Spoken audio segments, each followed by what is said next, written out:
Medo de assumir responsabilidades, medo de acumular tarefas, medo de amadurecer e enfrentar o mundo. Muitos jovens simplesmente insistem em não crescer. E o resultado disso é que a adolescência vem se tornando cada vez mais longa. O que os pais devem fazer para evitar essa eternização da adolescência dos filhos? Como prepará-los para a fase adulta? Hoje a gente conversa com a pesquisadora e mestre em educação, Tânia Zaguri, que está lançando o livro Encurtando a Adolescência.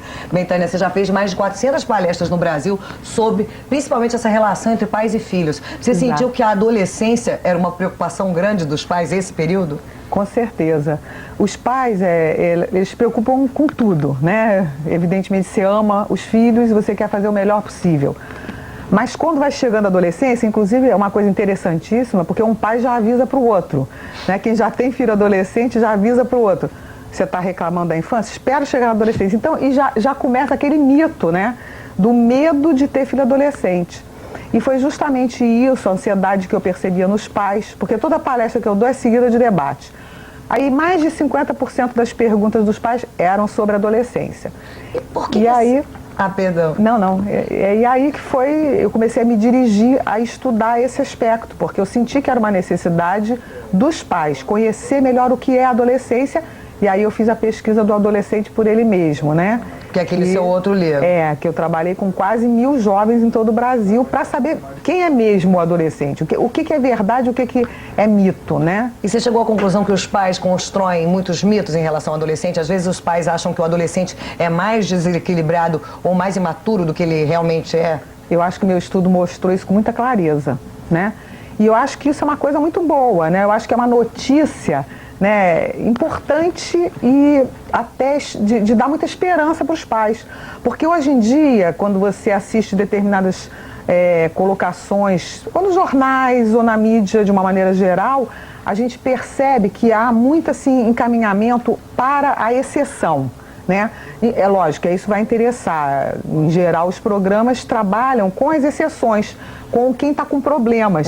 E aí, quem às vezes está assistindo em casa para se informar, um pai ou uma mãe que hoje pretende ser moderno, pretende ter diálogo com os filhos, muitas vezes eles ficam muito assustados, achando que todo adolescente é a exceção. É o adolescente problema.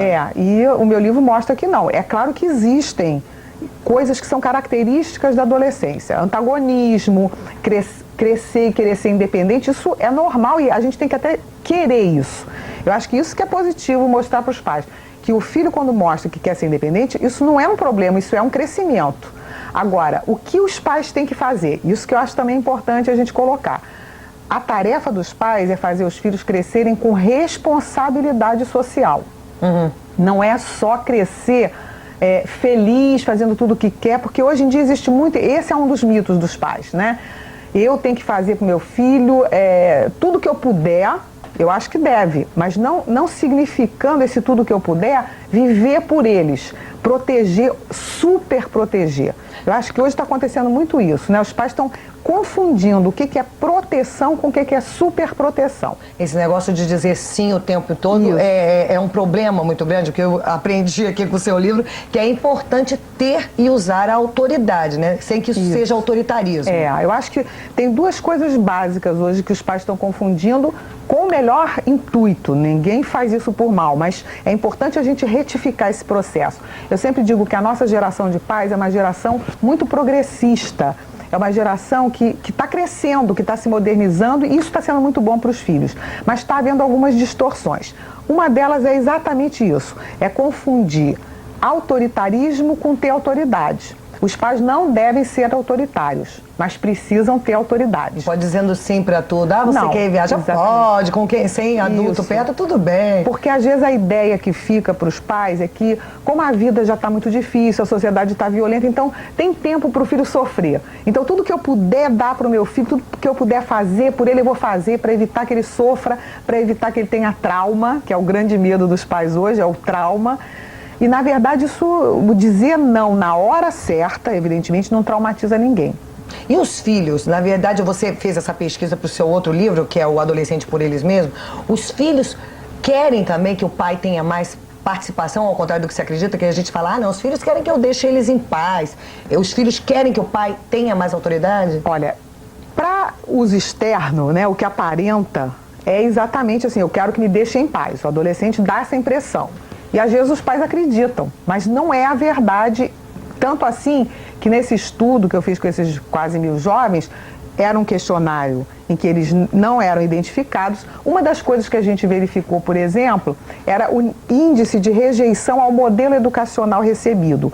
E a gente viu que o que é mais rejeitado não é o pai tradicional, por exemplo, aquele que proíbe algumas coisas, que não deixa fumar, beber ou sair por aí com qualquer enfim, um pai que bota limite, não é o pai mais rejeitado. O pai mais rejeitado pelos jovens é aquele que apresenta uma mensagem dúbia, que é contraditório, que é confuso. É aquele pai que não sabe direito, que nem ele sabe direito que caminho ele quer trilhar em termos educacionais. Então isso passa, essa insegurança, essa falta de diretrizes passa para os filhos. E eles ficam inseguros, né? O que acontece é que os pais têm muito medo de errar, não é isso? Isso. Hoje é uma das coisas também que, como eu falei, dificuldade de discernir entre o que é autoridade e o que é autoritarismo, dificuldade de discernir entre o que é proteger e o que é super proteger, e também a dificuldade de compreender que errar de vez em quando, todo mundo erra, né? Mas o que é importante é você ter diretrizes. Então, se eventualmente você comete algum equívoco na forma de educar, você tem como refazer isso, né? O que é importante é você saber o que você quer em relação à educação dos seus filhos. Então, por exemplo, uma discussão hoje que está se tornando, assim, parece até que é a coisa mais importante do mundo, é discutir se deixa o filho dormir com a namorada em casa ou não. Eu acho que não é essa a questão importante. A questão importante é a seguinte: pai, mãe, vocês estão orientando os seus filhos em função dessa nova liberdade sexual que existe hoje e que foi inclusive uma coisa pela qual nós pais de hoje lutamos? Mas nós não estaremos confundindo liberdade com promiscuidade? Então, será que nós estamos orientando nossos filhos para eles terem liberdade, mas terem responsabilidade e não serem promíscuos? Numa época em que nós estamos vendo a AIDS como a segunda causa de morte entre os jovens, na faixa de 14 a 24 anos, crescer assustadoramente, né? Eu acho que é uma tarefa importante dos pais estarem alertando aos filhos que eles podem ter liberdade sexual, mas isso implica numa série de responsabilidades, né? Cada direito tem um dever que lhe corresponde. É importante exercer os deveres também, né? Que os filhos às vezes ficam com muitos direitos. Isso, né? Exatamente. Os pais pensam às vezes, eu vou dar para o meu filho tudo que eu não tive. E aí, esse tudo que eu não tive acaba sendo só coisas materiais, deixar fazer tudo o que quer. O que a gente não teve? A gente não teve liberdade de expressão. A gente não teve possibilidade de conversar com os pais, de se orientar com nossos próprios pais. Isso é que a gente deve fazer, né? Bom, você revolucionou, a gente pode dizer assim, essa parte da educação de pais e filhos com um livro que você lançou no começo da década, que é o Sem Padecer no Paraíso. E você fala sobre a tirania dos filhos. O que acontece? Os pais começaram a confundir muito esse lance de ser liberal? Isso, exatamente. Foi um estudo que eu fiz com pais. O Sem Padecer no Paraíso foi um livro que resultou de um estudo que eu fiz com 160 pais. E justamente o que eu procurei descobrir era o que tinha mudado, né? Que pais nós somos hoje? E eu fiquei surpresa ao constatar que hoje nós somos pais com 3 características básicas. A primeira é esse desejo muito consciente de não sermos autoritários, que é uma coisa positiva. Só que para não ser autoritário, a gente fez o quê? Jogou fora aquele modelo, né, clássico de educação, tradicional, em que o pai mandava o filho te obedecer, que era o que nossos pais e avós pensavam.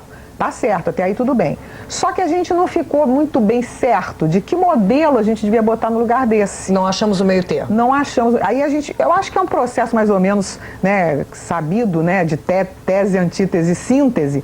Eu estou tentando ver se eu ajudo com o meu trabalho a síntese acontecer mais rápido, porque como a gente estava conversando ainda agora, né, em educação de filhos, você não pode, quando ele está com 18 anos, chegar para ele e dizer, meu filho, olha, você desculpe, mas eu fiz tudo errado, vamos apagar, começar tudo de novo. Deleta. Né? Deleta, não pode deletar. Então você tem que pensar antes. Eu acho que o trabalho educacional é um trabalho, antes de tudo, preventivo e de formação, né, do cidadão. Eu estou me batendo muito para isso, porque a ideia que os pais têm hoje, que estão muito inseguros, que é a segunda característica, e a terceira é estarem sempre culpados, achando que não fizeram tudo o que deviam, e isso leva a um imobilismo. Quer dizer, em vez disso ajudar a progredir, isso está fazendo com que os pais, como muita gente diz hoje, os pais de hoje são acomodados. Na verdade, não é acomodação, é medo de errar, como você colocou. Então, por medo de errar, de repente não faz nada, vamos empurrando com a barriga para ver o que dá. E isso é a pior coisa que a gente pode fazer. Bom, esse último livro você trata, o Encurtando a Adolescência, você fala justamente que a adolescência está ficando muito longa. Então, tem aí jovens de 20 anos que continuam a agir como adolescentes. Isso. O que provoca isso, Tânia? Olha, tem fatores que são externos à família, quer dizer, são fatores sociais. Por exemplo, hoje em dia é exigido, em termos de mercado de trabalho, um nível de formação cada vez mais profundo, mais especializado. Então isso faz com que o jovem demore mais a entrar no mercado de trabalho. Evidentemente, se ele puder, né, do ponto de vista econômico. Então, classe A e B está demorando mais a se formar, porque acaba uma faculdade, faz uma pós-graduação, para se tornar competitivo. Isso aí está tudo certo, não há problema nenhum quanto a isso. Não é não são esses os jovens que a gente chama de geração canguru. A geração canguru, ou seja, o alongamento da adolescência, que a gente trata nesse livro, ele acontece em função, por exemplo, do trabalho que os pais às vezes fazem, dando excessivamente superproteção. Quer dizer, o filho hoje em dia, ele tem toda a liberdade dentro de casa, ele faz tudo o que ele quer, ele tem uma mesada espetacular, né? E ele está acostumado a não ouvir nenhum não.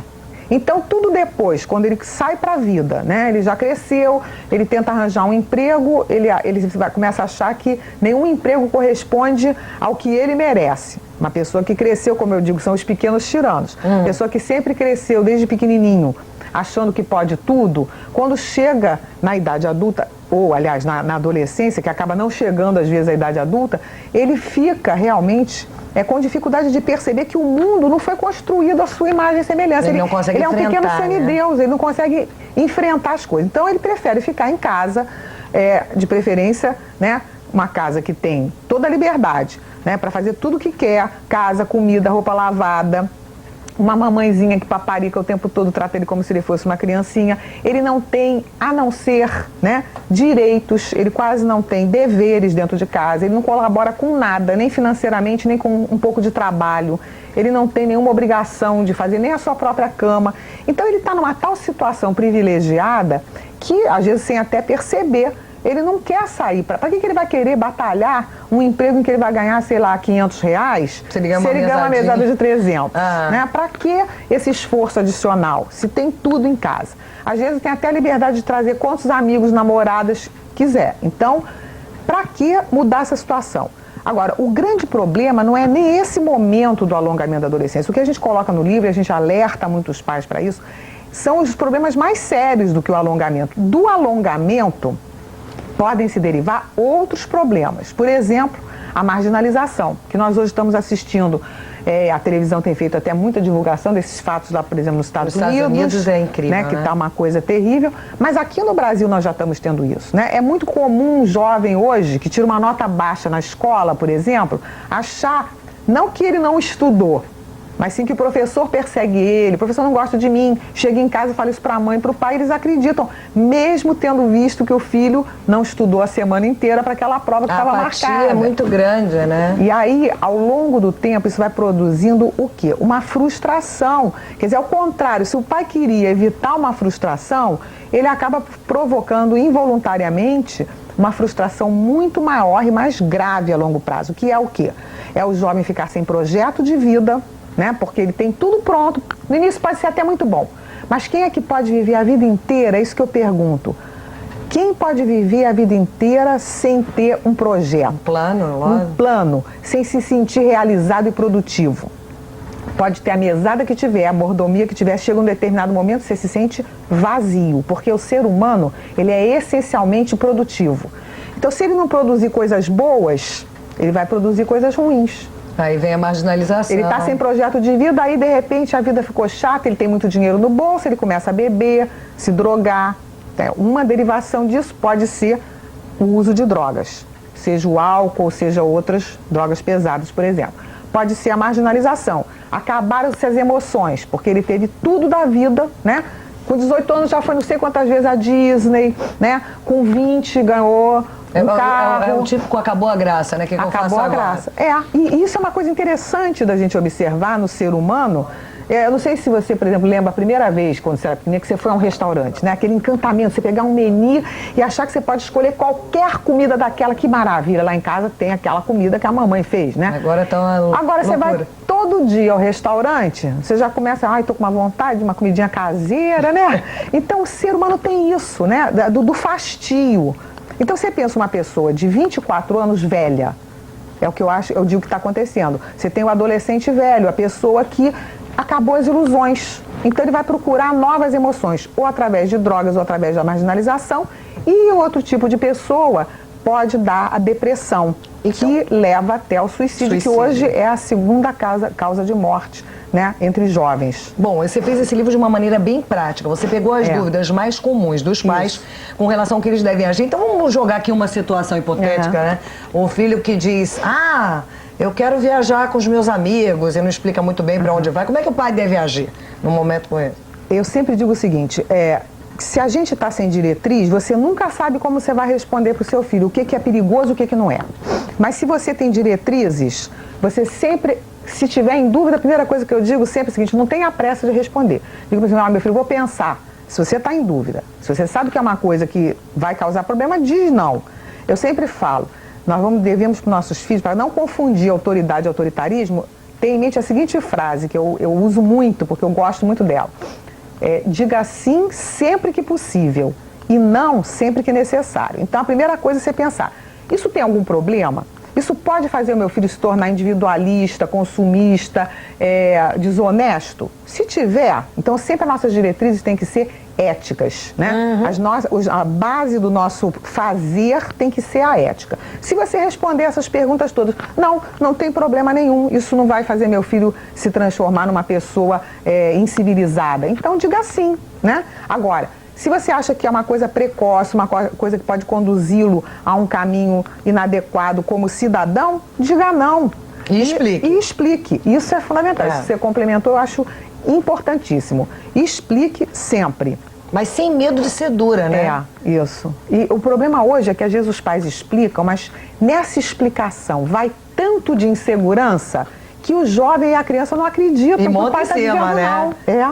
É aquilo que eu falo no livro, é o não com cara de sim. Né? Você diz assim, não, filhinho, não é não. O não tem que ser aquele não precisa ser, eu sempre digo, nunca é batendo, agredindo, nem física, nem moralmente, nem humilhando a criança. É aquele não com amor, mas não. Olho no olho, com segurança. Não, meu filho, você não vai fazer isso. Por exemplo, vou dar um exemplo concreto, que eu acho que é uma coisa importante para quem está em casa ouvindo, né?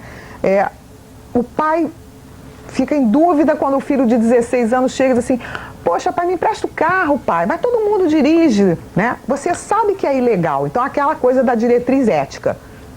É ilegal dirigir com 16 anos, então você tem que dizer não. Não fica com medo, porque isso não vai causar trauma nenhum. Ninguém fica traumatizado porque não dirigiu com 16 anos.